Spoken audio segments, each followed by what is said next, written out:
બે મુસાફરો જેમને ટ્રેનમાં બેસીને અમદાવાદથી જમ્મુ કાશ્મીર જવાનું છે.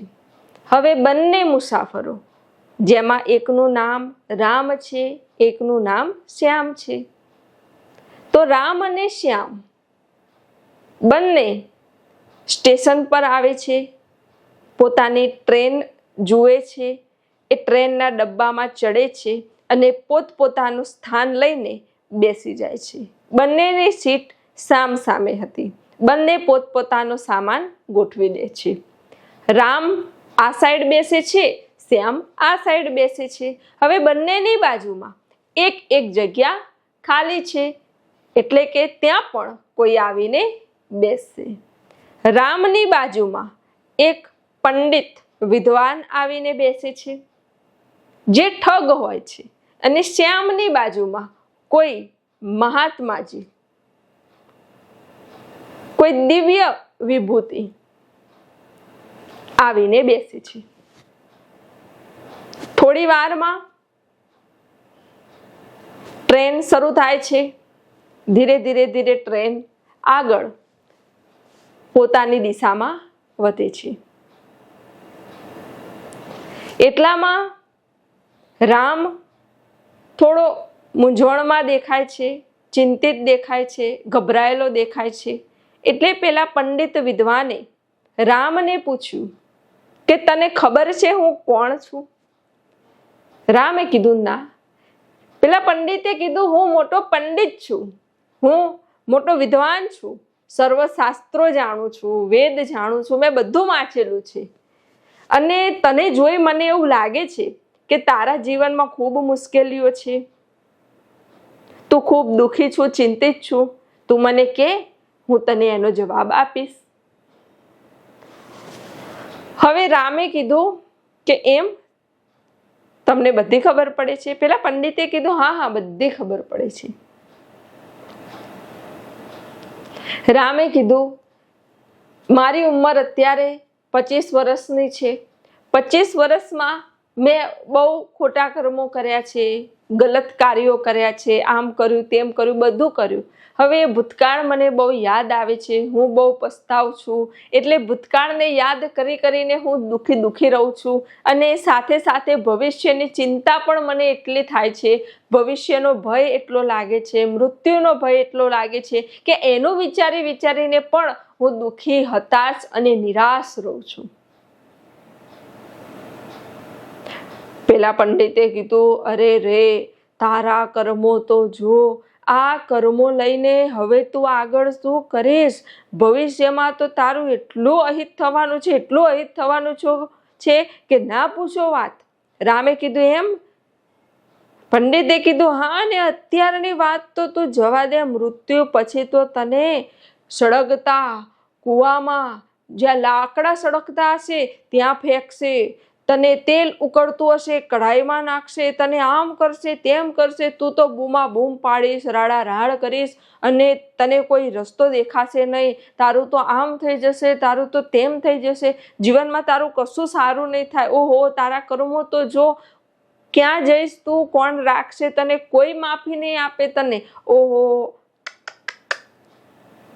આવા બુરા કર્મો, તારું તો મૃત્યુ સારું નહીં થાય, અને મૃત્યુ પછી તો તારી શું હાલત થશે એનું હું કંઈ વર્ણન ન કરી શકું. રામ તો ગભરાઈ ગયો, એટલો હતાશ હતો ને વધારે હતાશ થઈ ગયો, નિરાશ થઈ ગયો ને રડવા લાગ્યો. પેલા પંડિતને કીધું તમે મને કઈ રસ્તો બતાવો, તમે મને કઈ માર્ગ બતાવો. પંડિતે કીધું કે જો, આ મારી જગ્યા છે, તું અહીંયા આવજે, આ વિધિ કરાવજે, પેલી વિધિ કરાવજે. તને તો આ નડે છે, તને પેલું નડે છે, આ ગ્રહ નડે છે, પેલો ગ્રહ નડે છે, તારું જીવન સારું નથી, જો તું આ વિધિ નહીં કરાવે તો બરબાદ થઈ જશે. આમ તેમ એટલું બધું કીધું કે રામ તો એટલી ચિંતામાં, એટલો હતાશ, એટલો નિરાશ થઈ ગયો કે ના પૂછો વાત. એ તો રડવા લાગ્યો. અને એ સમયે રસ્તામાં એટલા ખૂબસૂરત દ્રશ્યો આવતા હતા, એટલી પ્રકૃતિ, એટલું સરસ આવતું હતું, જેને જોવાનું હતું, નિહાળવાનું હતું, જે નદીઓ જોવાની હતી, જે ઝરણા જોવાના હતા, જે બરફ જોવાનો હતો, જે આનંદ લેવાનો હતો, એ બધો આનંદ એ ચૂકી ગયો અને ચિંતામાં ને ચિંતામાં, હતાશામાં ને નિરાશામાં એનું સ્ટેશન આવી ગયું અને એ સ્ટેશનમાં થી ઉતરવાની તૈયારી કરવા લાગ્યો. એમાં જ શ્યામ, હવે શ્યામની બાજુમાં જે મહાત્મા બેઠા હતા એ તો બહુ સિદ્ધ હતા, પહોંચેલા મહાપુરુષ હતા. શ્યામે કીધું કે આપ કોણ પ્રભુ? મહાત્માએ કીધું કે બસ રાહ ભૂલેલાને હું રાહ બતાવનારો છું, બોલ તારે કઈ પૂછવું છે? શ્યામે કીધું હા, મેં જીવનમાં આટલું ખોટું કર્યું છે, આટલાનું દિલ દુભાવ્યું છે, આટલાનું લીધું છે, આમ કર્યું તેમ કર્યું, બધું કર્યું, બોલો હવે આનો કઈ માર્ગ છે? મને ભૂતકાળ બહુ સતાવે છે, બહુ યાદ આવે છે. ત્યારે પેલા મહાત્માજી કહે છે કે આજથી તારો ભૂતકાળ હું લઈ લઉં છું, મારા ચરણોમાં તું તારો ભૂતકાળ મૂકી દે, ભવિષ્યની ચિંતા ન કરીશ અને વર્તમાનમાં આનંદમાં રહે, તારું ભવિષ્ય ઉજ્જવળ થશે, દિવ્ય થશે, અલૌકિક બનશે. શ્યામે કીધું એમ? મહાત્માએ કીધું હા, તું તારો ભૂતકાળ તું ભૂલી જ જા, તું એવું સમજી લે કે મેં મારા ગુરુના ચરણે ભૂતકાળ આપી દીધો છે અને આ વર્તમાનમાં આવી જા, બસ. શ્યામ વર્તમાનમાં આવી જાય છે અને મહાત્માજી એને બધા દર્શન કરાવે છે કે જો તું પ્રકૃતિ નિહાળ, ઓહો કેટલા સરસ પહાડો છે, જો તો બરફ છવાયેલો, કેટલી સરસ હરિયાળી છે, પ્રકૃતિ જો, પરમાત્મા જો, અરે આ ફૂલોના બગીચા જો, અરે આ વહેતું પાણી જો, અરે પેલા પંખીઓ તો જો, અરે આમ તો જો, આ જંગલ તો જો, કેટલી શાંતિ છે, આ પ્રકૃતિ જો કેવી શાંતિથી, પ્રેમથી, આનંદથી રહે છે, કેટલી ઉર્જા છે આમાં, કેટલું ચૈતન્ય છે. બંને આનંદ કરતા કરતા, ભજન કરતા કરતા, ઉમંગમાં ને ઉમંગમાં, ખુશીમાં ને ખુશીમાં, વર્તમાનમાં ને વર્તમાનમાં હસતા ગાતા જમ્મુ કાશ્મીર પહોંચી ગયા, ખબરે પડી નહીં. અને મહાત્માજીના આશીર્વચન લીધા, મહાત્માજીને પ્રણામ કર્યા અને શ્યામ જમ્મુ કાશ્મીરમાં ચાલ્યો ગયો. એક બાજુ રામને જુઓ, જેને અપૂર્ણ ખોટા ઠગ ગુરુ મળ્યા અને એની ચિંતા વધારી, એનું દુઃખ વધાર્યું, એની બેચેની વધારી અને વધારે એને ઉદાસ કરી દીધું. જ્યાં શ્યામને પૂર્ણ ગુરુ મળ્યા, ભાર હળવો કરી દીધો, ભાર બધો લઈ જ લીધો, શ્યામને હળવો ફૂલ કરી દીધો, મુક્ત કરી દીધો, વર્તમાનમાં રહેતા શીખવાડી દીધું અને જો એ વર્તમાનમાં રહેવા લાગ્યો તેનું ભવિષ્ય સારું જ હશે.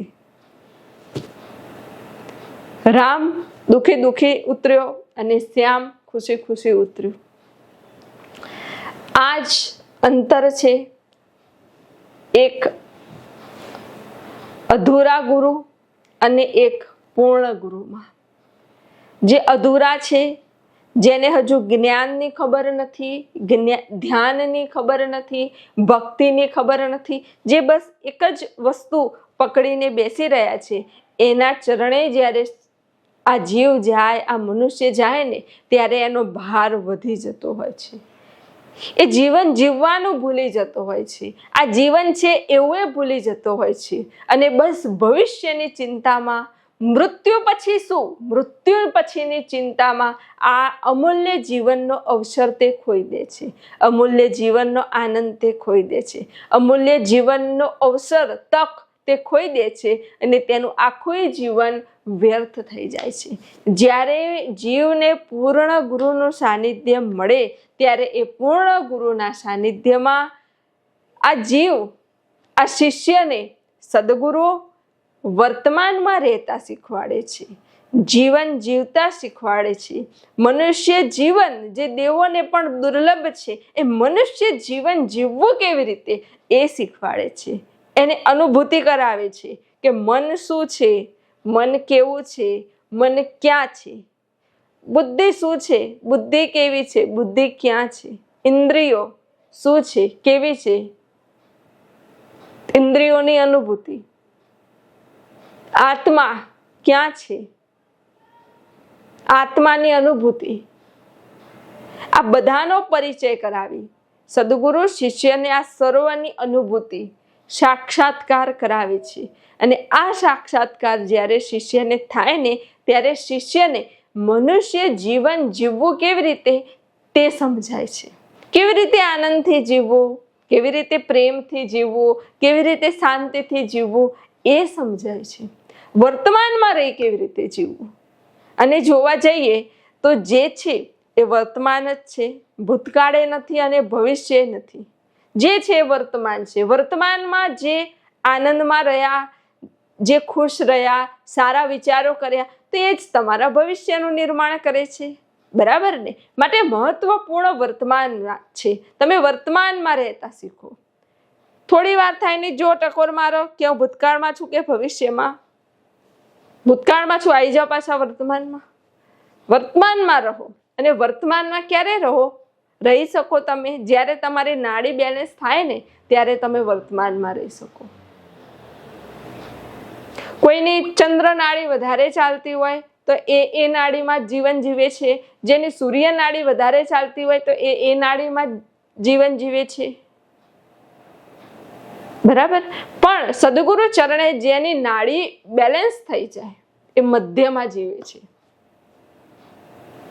આમે નહીં, હાલક ડોલક નહીં, સ્થિર વર્તમાનમાં. અને જે વર્તમાનમાં જીવે એનું જીવન જ શ્રેષ્ઠ છે.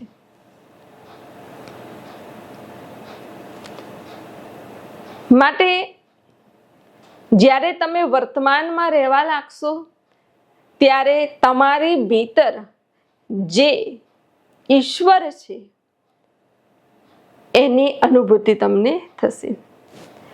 પરમાત્મા એટલે નિરાકાર, નિર્લેપ, નિર્ગુણ, અલખ, અવિનાશી. પરમાત્માનું રંગ નથી, રૂપ નથી, ઘાટ નથી, તે દેખાતા નથી. બરાબર? ઓકે. આ કોના ગુણ? પરમાત્માના. એ પરમાત્મા તમારી ભીતરમાં જ છે. લો, એનું પ્રમાણ એ પણ છે. કયું? તમારી ભીતર જે શ્વાસા ચાલી રહ્યા છે, સ્વર, એને શું કહેવાય? ઈશ્વર. હવે ઈશ્વરના ગુણ કયા? એ સ્વરના ગુણ જોવો તો આ શ્વાસા અલખ છે, નિરાકાર છે, નિરંજન છે, નિર્લેપ છે, અલખ છે, અવિનાશી છે. એનો રંગ છે શ્વાસાનો? ના.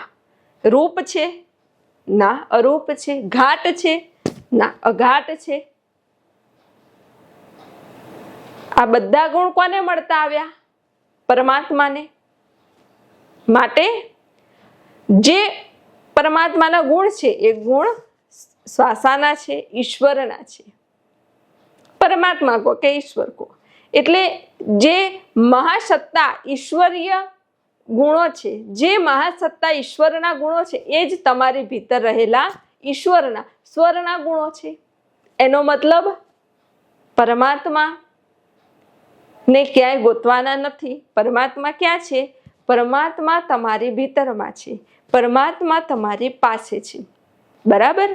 નિરાકાર, ઓહો, નિર્લેપ, જેનો રંગ રૂપ અને ઘાટ નથી, જે દેખાતા નથી, જેનો ફક્ત અનુભવ કરી શકાય, જેની ફક્ત અનુભૂતિ કરી શકાય. ઓકે? એ ઈશ્વર આર્યા તમારી ભીતર, તમારી પાસે. આ ઓળખી લીધા ઈશ્વરને. હવે આ આખા જીવનમાં જેટલા વર્ષ તમે જીવ્યા એટલા વર્ષ તમે આને સમય આપો, પેલાને સમય આપો, આની સાથે સમય વ્યતીત કરો, પેલા સાથે સમય વ્યતીત કરો, પણ કદી તમે પોતાની સાથે સમય પસાર કર્યો? ના. તો આજથી નક્કી કરો કે મારા પોતાના પરમાત્મા સાથે, મારા પોતાના ઈશ્વર સાથે હું સમય પસાર કરીશ, સમય વ્યતીત કરીશ. થોડી વાર શાંતિથી હું એ ઈશ્વરની જોડે રહીશ. એ ઈશ્વરની સાથે રહીશ. અને જેમ જેમ તમે ઈશ્વરની સાથે રહેશો, જેમ જેમ તમે ઈશ્વરની જોડે રહેશો, જેમ જેમ તમે ઈશ્વર સાથે એક રસ થતા જશો, એમ એમ તમને ઈશ્વરની અનુભૂતિ થશે, ઈશ્વરનો સાક્ષાત્કાર થશે અને ઈશ્વર તમને ઓળખાશે. અને આ ઈશ્વર બોલશે પણ ખરા, આ ઈશ્વર તમને અગમચેતી પણ આપી દેશે, આ ઈશ્વર તમને કોઈ કાર્ય કરવું જોઈએ કે ન કરવું જોઈએ તે પણ કહી દેશે.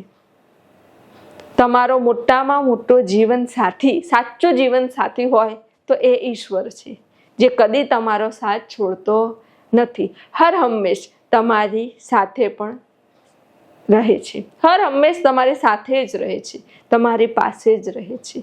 માટે તમારી ભીતર રહેલા ઈશ્વરને ઓળખવો એ જ મનુષ્ય જન્મનો ઉદ્દેશ્ય છે. આપ સર્વના હૃદયમાં બિરાજમાન પરમાત્માને પ્રણામ.